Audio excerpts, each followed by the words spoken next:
Got the intro up. Oh my goodness. I don't even have the intro up.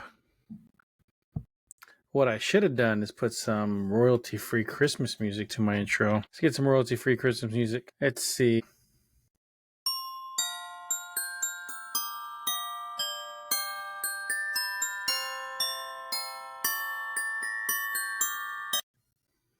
And if I don't like that one, I'll just make my own later on because I can edit all that stuff whenever I want to, right? Anyways, it is the holiday season. As y'all can see, I'm wearing my Grinch sweater because the Grinch is awesome. And this is the Dr. Seuss old version. Look at that. It looks like I slaughtered the Grinch and I'm wearing his skin. Anyways, this week we will be talking about the goddesses and demonesses, this is the female demons in Aztec mythology. Now, throughout my research, they're one and the same because in Aztec mythology, it wasn't really a demon or a goddess, it was a deity. So, we're going to cover all that. This was asked by someone on TikTok. So, like always, I will go and find whatever I can for anyone that listens anywhere, whether it be the clips or the podcast. Feel free to recommend any ideas that I should look into. And before we get started, I have a call of I can't talk today. Before we get started, I have a call to action to announce. Go and follow me on all social medias as we get closer to the deadline in January when TikTok is supposed to go away. So please go follow me out there on Instagram, Facebook, YouTube, Lemon8, because Lemon8 might also go away too because it's powered by TikTok. So it's a bite dance property. So that might also go away too. But I'm also on there. Just go to my link tree, which is in my bio, and that should take you everywhere. We have an intruder to the podcast. Right when we're talking about the demonesses and the goddesses of Aztec mythology, my wife walks in. It's like I summoned her. Okay, we're going to ignore her and continue on with the recording and live stream at the same time. I don't think she realizes this isn't just a recording session, it's also a live stream. I'm live, woman. Goodness. Let me get on with these stories before we get distracted and I end up y'all end up witnessing a murder on live here. Anyways, the first goddess that we will explore, or demoness, however you want to put it, is the great obsidian butterfly, Itzpapa Lothi. This goddess ruled over death and was the queen of these Aztec names. Nahuatl is my weakest thing ever. Next year, I promise to practice more Nahuatl. I will learn the language. She was the queen of Tzitzimime, ruled over. Oh my God, it's like the whole episode is Aztec words. So I'm going to sound like I don't know how to talk half the time. Ruled over Tamahuanchan, the paradise of those that died as infants. Her appearance was that of a striking skeletal warrior. The symbology involved with the goddess was death, decay, and decomposition.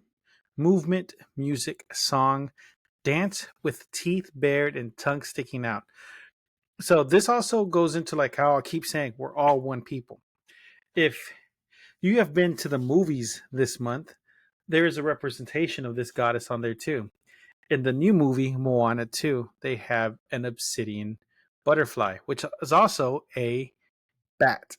There's a bat deity on there, and I feel slightly offended that at the end of the movie, when all the different cultures appeared on boats heading towards Moana, that the Aztec were not a part of that because our mythology is in there too. But like I said, we are all one people and our representations are all one together. And also the song and dance with the teeth bared and the tongue sticking out is also part of the Indian culture too, over in India. That is one of their deities too, and it's a deity of war. I'm not too familiar with it. I've seen videos of it. It is a crazy looking dance number. The ceremony behind it is insane. If once I figure it out, I will post it on my TikTok and Instagram and just check it out. It's pretty cool. She is a deity of the celestial beings associated with the stars. They were protectors of midwives and women in labor. The place she ruled over is the home of infant mortality, where a tree with 400,000 nipples is there so it can nurture the children so that they can be reincarnated. So if a child died prematurely or as a baby, this is where they would go. They would go to a giant tree of life where they were nurtured and brought up to a full age to where they can then be reincarnated. As good and a protector she may have seemed, she was also one of the demons that threatened the world during solar eclipses. This is also why one of my episodes that's the most popular this year through my Spotify Wrapped for Creators was the Aztecs and the solar eclipses. Because this is covered on there too. She threatened the world during the solar eclipses as one of the demons that would eat the world. And there's many demons and deities that would all threaten to eat the world should it go dark. Since we are ancient Aztec, Mayan goddesses and deities, this one is one we slightly covered in a previous episode, like I just said. This goddess is... Oh, apparently I moved on without putting a space there. Since we were talking about the ancient goddesses in Mayan, we've covered this deity before in like the last 2 stories, if I'm not mistaken.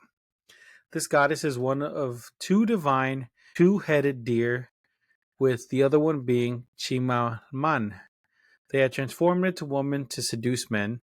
Itzpapa Lothi seduced one of the cloud serpents that had also transformed into men. Their names were Cihuacoatl and Mimich. She had told Cihuacoatl to drink. He drank the blood and proceeded to lay down with her, where she immediately ate him and tore open his chest. That's when Mimichin ran and the other goddess gave chase, where a barrel cactus fell on her and she was able to escape. And he was able to escape.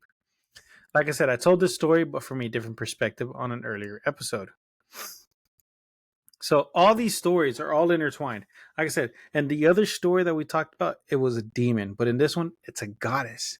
So there is no real demon or goddesses in Aztec mythology. It's all about how you perceive them and which side of the coin you are on who they represent towards you. The next goddess on the list is the Lady of the Dead. Meek, oh my God. Look, I get excited and I start looking up all this information, and these names are long and beautiful, and I'm like, oh, I can't wait. And then I realize once I'm recording that I don't know how to pronounce them at all. And I'm ashamed to say this, but I've done 0 research on how to pronounce them. I've just done research over all the stories, as detailed as I can get. That's why it takes me up to a week, up to 2 weeks to write these scripts. That's why next week I got news for next year. Anyways, let's continue. Lady of the Dead, Mictecacihuatl. She is the partner of the ruler of Mictlan. Her main job or role is to watch over the dead and preside over the festivals that pertain to the dead, which eventually turned into Dia de los Muertos. She is called Lady of the Dead due to being born, then sacrificed as an infant. This kind of makes her a demigod. Her image is that of a body that has been flayed and her jaw wide open as to be able to swallow the stars during the day. From what I can find, it is one of the old gods that has a form of continuation into modern religion. Like I said, now she's represented as a Catarina, the Lady of the Dead for Dia de los Muertos, and also Santa Muerte. Closely related, or also known as the Santa Muerte, her role, along with her husband's role, was to gather the bones of the departed and present them to Quetzalcoatl to create new mortals. She is by far one of the most important deities due to her role in the pantheon. She is death and rebirth, for without one you cannot have the other. This is one of the few deities where I was able to find prayers or chants associated with them, and here are a few that I find have a deep impact. So this is one of the prayers to this deity. Protect me in my darkest hour and give me strength to overcome obstacles in my way. Give me strength to be proud and resilient as my ancestors who fought against invaders. Now, there's a whole list of these things, but those are the 2 most powerful ones that I found. There's more, but most of them follow along the same line of thought. And I know I'm kind of going through these pretty quickly, but there's way too much information, so I give you the most important parts that I can find. And we're going to move on to the 3rd goddess. Next is the goddess of the house, the one who keeps families together, Chantico, with her name being translated as she who dwells in the house. This goddess is over the domestic life. She maintained the warmth and the prosperity over one's home. Her image is that of a fire god's face with a skirt made of fire and flame. The image underscores her nurturing role. Her presence was thought to ensure that the hearth remained warm and that the house thrived under her influence, and in doing so provided wealth and abundance to the home. Her symbology is fire, the hearth, and flame patterns. Now, her mythology may not be as told like some of the other gods, but her presence can be felt in all stories. She may be a goddess of the home, but that does not mean her power is weak. Just think about it. Every home prays to her. That means she has one of the biggest groups in this mythology. The biggest following, the biggest prayer system is all basically to her to keep the house safe. To show her power in one story, she turns into a dragon type creature to defend her people from an imminent threat. This shows her powers and abilities and also her fierceness. Some of her offerings and rituals was to present food, such as breads and fruits, to burn incense, and household items to be presented to her. Which makes me think that that's why most Hispanic households have a giant fork or spoon on their walls. I myself, being a former chef, I have a whisk mounted above my stove. This is thought to bring fortune to those that eat under it. Those born under her sign are said to experience bad luck on those days due to the goddess breaking a fast during a ceremony and being turned into a dog by another god. So, if you are born under her symbol around your birthday, it's supposed to be bad time for you because she broke the rules during one of the ceremonies of the gods, and another god turned her into a dog. She also holds the name Nine Dog. The goddess of spirits, Nine Dog. That's where I ended the sentence. I got to do better when I end a sentence because I just keep rambling on and then run-on sentences are a thing, right? So, the next goddess that we will speak of is the goddess of spirits. And I'm not talking about ghosts, but actual spirits like alcohol. Her name is Mayahuel, and she is the goddess of the agave plant. Some parts of her story are being kidnapped, a love affair, and being turned into a plant. The joke, or what's it called? Not a joke, but a stereotype. I don't know why I said not a joke. The joke or the stereotype comes from a place in history that Mexicans are all drunks. Not entirely true, but we do have a goddess of agave plants, which is tequila. Or mezcal. No, mezcal. And what's the other alcohol made of agave plant? Poke. Poke? Poque. Not sure if I'm pronouncing that properly. I haven't had it. I heard it's delicious if made properly. Her story is this. Long ago, when the world was ruled by the earth and the gods, a beautiful and young goddess lived. She was the subject of much speculation. One day, while 400 drunken rabbit gods cavorted in the 13 heavens, and Metzli delivered Luna each night to light dark skies. The young Mayahuel was hidden away in a dark corner of the universe by her jealous and possessive grandmother, Tzimmitl. I tried to pronounce it and I just couldn't do it.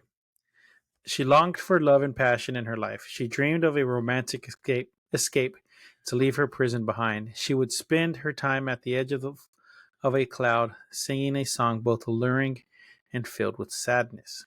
The serpent Mitli, Tzimmitl, her grandmother became enraged, for she knew that she could not stop a love like theirs. So she plotted to kill the lovers. When the wind god and Mayahuel were made aware of this plan, they decided to travel to Earth. In a passionate embrace, they melted together into a beautiful plant with many spires.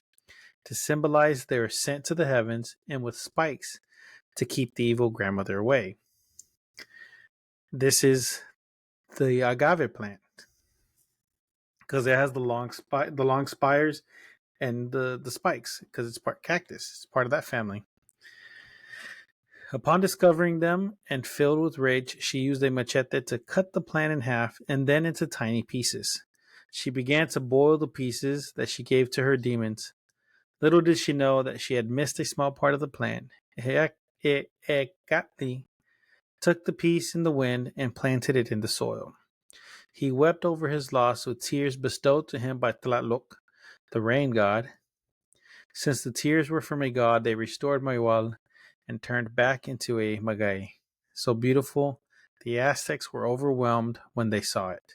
Since then, it has been revered as a symbol of passion and transformation and an elixir of culture created around magic and love.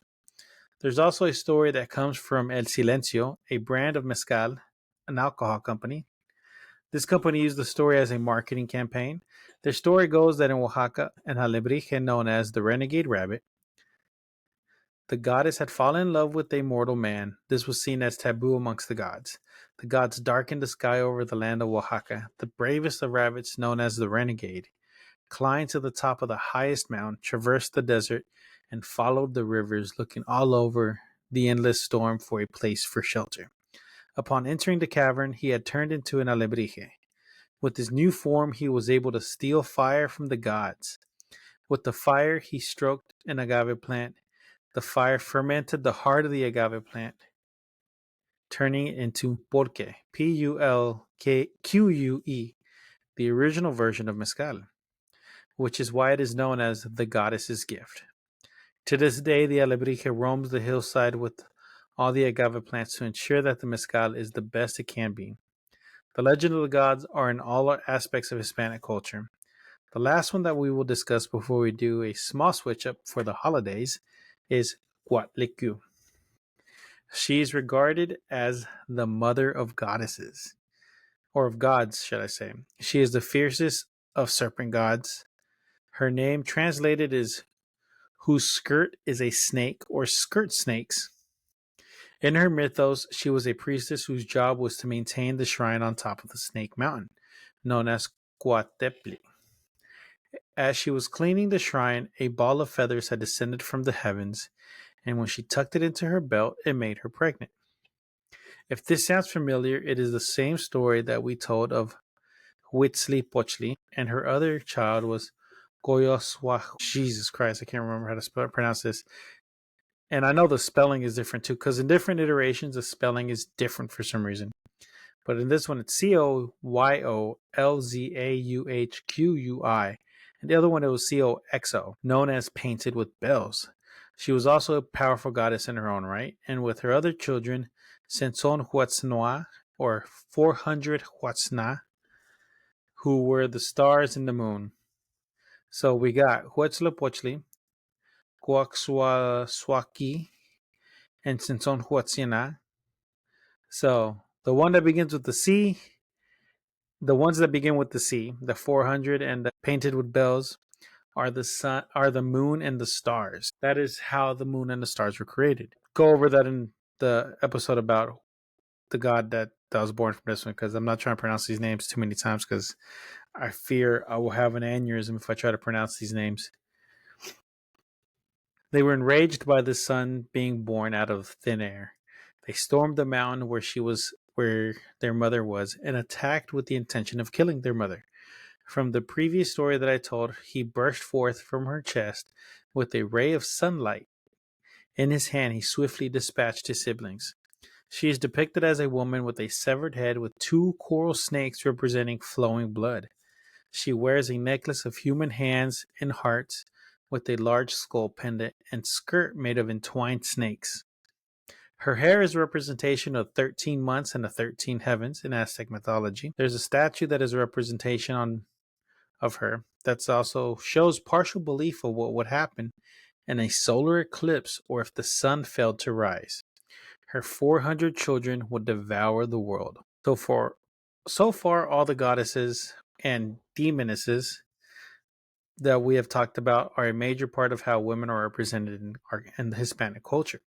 They are the most important part of either head of the house or all the way to the head of the gods. Before I head out, we will talk a little about Christmas and the Aztec mythos. So this is how Christmas became a major part of Mexican culture. So This was to take place between the second week of December, which is what we're in now, all the way up until Boxing Day, which is, if I'm not mistaken, the day after Christmas. Actually, I don't know when Boxing Day is. I'm about to trigger everyone's devices here. Alexa, when is Boxing Day? So the day after Christmas, like I said. And everyone's devices just went off if you're listening to this near one of your devices. So from now until the day after Christmas, this was their celebration. It was known as, oh my God, it was known as Pan Quetzalitli. This is going to sound very familiar with some crazy twist. During this celebration, warriors, merchants, and Aztec lords offered captives to represent the battle between Cuatlicue and her 400 children. This was not just a reenactment, but a full-scale battle where those that fell or were meant to be sacrificed were right there, sacrificed on the spot. So if you were one of the captives that was given up during this, you weren't just going in to do a reenactment. You weren't just there to be like, oh, I'm gonna pretend to kill somebody. No, it was a life or death situation. If you died, you died in sacrifice, and if you didn't die, you were sacrificed on the spot. So if you were just wounded and survived, you were sacrificed. You were dispatched right then and there. And then those that actually survived and did not take too much damage were taken to the top of the temple and sacrificed there to Huitzilopochtli, where the priests would open their chests and then sacrifice their hearts to the sun. Now, I said it'll sound familiar. None of that sounds familiar, right? But some of the stories we have talked about are familiar on how Huitzilopochtli was born. Now, listen, this is where it gets a little crazy, right? When the Spanish came with their religions, Catholicism, Christianity, they changed these deities into the ones we celebrate today. Cuatlicue, the mother of the gods, became the Virgin Mary because she had a virgin birth. Huitzilopochtli, the sun warrior, the one who burst forth from his mother's chest and killed 401 brothers and sisters, became Jesus of Nazareth. Along with this, they also introduced the nativity scene as a tool to explain the importance of all this to the indigenous people of the land. And alongside that, the priests and everyone added piñatas and posadas to further create it into a celebration. This would slowly replace the battle recreations and sacrifices with gift giving, the Virgin Mary. 98.9% of all Mexicans hold to the highest standard, Jesus and baby Jesus, to Christmas. This is how we got Christmas to this day in Mexico, right? So with all that and introducing and showing y'all how we got Christmas, can you imagine if the Spanish never came over, we could be at the base of a mountain right now watching an entire like two groups, like our version of football, two giant teams go at it, killing each other, and then go celebrate for a week straight while watching sacrifices at the top of the mountain. That sounds kind of cool. But now we got Christmas, and I get to wear funny sweaters like this and give gifts and waste a lot of money out of my pocket and stress about it every day. But that's what the holidays are about, are giving to others. No matter how you feel, it makes others happy. So with that, and on leaving on that note, Merry Christmas and Happy New Year. And with this, season 2 of A Spooky's Mysteries is over. And season 3 will be better and bigger than ever. So make sure you follow on every platform I'm on, whether it be Instagram, TikTok, Facebook, wherever I'm at. I'm on everything. So just find me. Link in the bio. There's always going to be a link in the bio for y'all to find me. So please follow me. And also, like I said, there's going to be big news. We're going to go from 1 a week to 2 a week. Not 2 a week. Wait a minute. That's way too much commitment. We're going to go from every week to every other week episodes coming out to give me a little break and write more in-depth stuff to make it a little bit more enjoyable of experience to y'all. And that is it. So until next time, Happy New Year, or Merry Christmas, Happy New Year, and stay spooky, everybody.